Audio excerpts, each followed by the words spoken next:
Vous en parliez tout à l'heure d'une opposition musulmans et chrétiens. On a vu des églises et des mosquées incendiées. Il y a donc eu quelque chose de l'ordre de l'interreligieux. Quel est votre avis sur cette question ? La dimension interreligieuse de la crise centrafricaine est assez difficile à analyser. Parce qu'effectivement, dans la descente de la Séléka vers Bangui, avec les milices Zakawa et les milices Janjaweed venues du Soudan, il y a déjà, pour certains d'entre eux, une perspective antichrétienne. À un certain moment, par exemple, je crois que c'est à Bangassou, l'évêque était directement visé, était sur une liste des gens qu'il aurait fallu éliminer. De même que des églises, de même que des prêtres et des pasteurs. Mais ce n'est certainement pas la dimension majeure de la première phase, et même de la deuxième et de la troisième, de la crise centrafricaine. C'est d'abord une perspective politique, d'abord une perspective de pillage, d'abord une perspective de prendre le pouvoir. De l'autre côté, les anti-Balaka, ce sont des milices qui ont été mises en place par Bozizé contre les coupeurs de route qui empêchaient le trafic régulier vers le Cameroun ou vers le Tchad. Ce sont des milices qui ont été mises en place par Bozizé, qui a recruté essentiellement dans son secteur à lui de Bossangoa. Ces milices ont été d'abord celles qui se sont levées, elles se sont d'ailleurs surtout levées le jour où Sangaris, c'est-à-dire le 5 décembre 2013, le jour où Sangaris est entré dans le pays, parce qu'elles ont dit, ben voilà, nous sommes les Centrafricains qui accompagnons la libération proposée par Sangaris.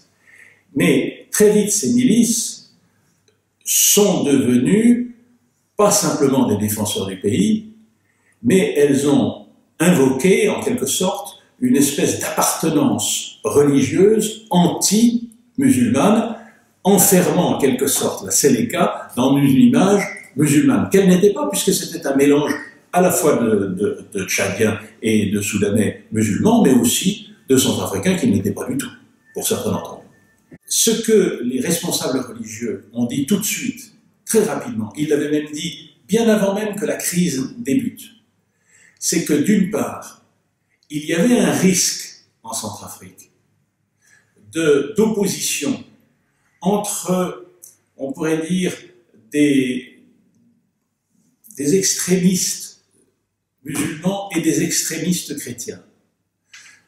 Des salafistes, on va les appeler comme ça, ou wahhabites, soutenus par le Soudan, probablement par l'Arabie Saoudite et le Qatar, et de l'autre côté, des néo-pentecôtistes protestants, avec probablement un soutien idéologique venu des États-Unis ou d'un certain nombre de mouvements néo-pentecôtistes de l'Afrique de l'Ouest.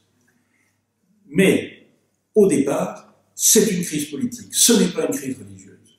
Mais la dimension religieuse va en quelque sorte dramatiser la crise, lui donner un côté plus passionnel qu'un simple conflit politique ou un simple pillage économique. Et c'est là que ça devient extrêmement grave, parce que c'est irrationnel. Si j'ose dire, piller, c'est rationnel. C'est pour mettre de l'argent dans sa poche. Mais il est totalement irrationnel de dire c'est parce que nous serions de bons chrétiens que nous devons exclure des musulmans, ou parce que nous sommes des musulmans purs que nous devons éliminer des chrétiens. Ça, c'est totalement irrationnel. Ça a été dénoncé par les leaders religieux, qui ont d'ailleurs beau jeu de dire que les anti-Balaka, qui avaient autour du cou des dizaines d'amulettes pour se protéger contre les balles des AK-47, d'où leur nom, n'étaient pas plus chrétiens que la chèvre de M. Seguin. Enfin, voilà, vous voyez, c'est absolument dramatique, parce que le contexte n'est pas un contexte d'opposition interreligieuse, mais des prosélytes musulmans ou chrétiens vont donner à cette crise une dimension confessionnelle qu'elle n'aurait jamais dû avoir. Vous disiez que la crise a eu plusieurs phases. Est-ce que vous pouvez rapidement les nommer? Les différentes phases de la crise, c'est la première, c'est la descente de Njotodia sur Bangui, la prise de pouvoir. La deuxième phase, c'est pendant que Njotodia est au pouvoir, de février donc à décembre, une grande phase de pillage, de massacre, d'opposition absolument dramatique. Puis à partir du 5 décembre 2013, c'est l'entrée en jeu de manière assez coordonnée, systématique, des anti-Balaka qui vont profiter en quelque sorte de l'avancée des troupes françaises sangaristes, des Nations Unies, MISCA puis MINUSCA, de leur mise en place sur le terrain, de leur volonté de pacifier, donc dans un premier temps de réguler les Séléka pour effectivement apporter le trouble, c'est-à-dire aller casser de la Séléka au nom des anti-Balaka. Il y a peut-être, depuis la fin 2014, une nouvelle phase. C'est-à-dire que le pays, je le disais tout à l'heure, a été en quelque sorte contrôlé, mis en coupe réglée par les anti-Balaka, essentiellement à l'ouest, par la Séléka à l'est. Les forces des Nations Unies et Sangaris se sont longtemps considérées comme des forces d'interposition qui laissaient faire dès lors qu'il n'y avait pas d'opposition les uns contre les autres. Ce que la population centrafricaine ne comprenait pas. Sangaris a été accueilli comme des libérateurs. Quelques mois plus tard, on dit mais qu'est-ce que fait Sangaris? Sangaris restait là, au milieu, presque non pas à compter les points, parce que lorsqu'il y avait opposition entre anti-Balaka et Séléka, eux-mêmes intervenaient pour éviter les choses, mais le plus souvent, ils fermaient les yeux. À partir de la fin 2014, début 2015, on a le sentiment qu'il y a une volonté politique, d'une part du gouvernement de transition, d'autre part des forces internationales, MINUSCA, Sangaris, de libérer le pays de ces bastions qui ont été créés par la Séléka ou par les anti-Balaka dans les villes moyennes du pays.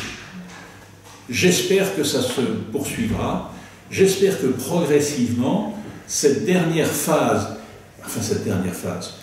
peut-être avant-dernière seulement, de libération de ce qui est l'occupation par les Séléka ou par les anti-Balaka de villes ou de secteurs pourra se faire grâce à ces forces internationales et grâce à Sangaris. C'est du moins ce qu'espèrent les Centrafricains. En février dernier, lorsque la chose s'est faite dans une ville du pays, tout le monde a applaudi. J'étais à Bangui à ce moment-là, les gens applaudissaient de tous bords en disant « voilà enfin ce que l'on attendait ». Est-ce que ça va se poursuivre? Chacun l'espère. Le fait qu'il y ait eu aussi la possibilité de ce dialogue national, d'abord en province, puis ensuite à Bangui, laisse espérer qu'il y aura une libération réelle. Mais on était dans la situation quand même où, par exemple, à Bambari, les Séléka avaient leur état-major. C'est-à-dire qu'on était vraiment dans un pays totalement divisé, avec les forces Séléka qui avaient leur état-major, les forces anti-Balaka qui avaient le leur, et qui occupaient des zones entières. Justement, aujourd'hui, on parle de réconciliation. Comment se met-elle en marche? Je crois qu'il est totalement prématuré de parler de réconciliation. La réconciliation, c'est d'abord... il faut d'abord qu'il y ait une volonté politique de permettre que des gens qui se sont opposés se retrouvent et dialoguent les uns avec les autres. Il faut qu'ils soient identifiés, or ils ne le sont pas. Par exemple, aujourd'hui où je vous parle, nous avons eu des nouvelles sur des oppositions du week-end dernier entre anti-Balaka et Séléka dans la ville de Bangui, dans le 7e arrondissement notamment, parce que ceux-là n'ont pas été acceptés au Forum national parce qu'ils avaient porté les armes ils avaient été beaucoup trop sanguinaires pour être acceptés au dialogue national. Qui plus est, M. Sassou Nguesso a mené des négociations en parallèle avec certains anti-Balaka et certains Séléka, mais ce n'est pas tous, donc il y a un accord qui avait été fait de ce côté-là, mais qui n'englobait pas tous les autres, donc il y a véritablement certainement pas le minimum de sécurité et de paix ou de tranquillité qui permettrait d'envisager une réconciliation. Il n'empêche que le Forum national a eu lieu. Le tout est de savoir comment le gouvernement de transition, la présidente de la transition, les partis politiques, les intellectuels du pays vont pouvoir construire sur la base de ce Forum national. Là, rien ne peut être dit aujourd'hui. On est vraiment dans l'expectative, c'est-à-dire ils ont les moyens, je pense, sur la base de ce dialogue qui a été débuté à Bangui, de le poursuivre. Le tout est de savoir s'il y aura la volonté politique, si on va continuer à s'opposer les uns contre les autres, ou si on va vouloir reconstruire véritablement une nation.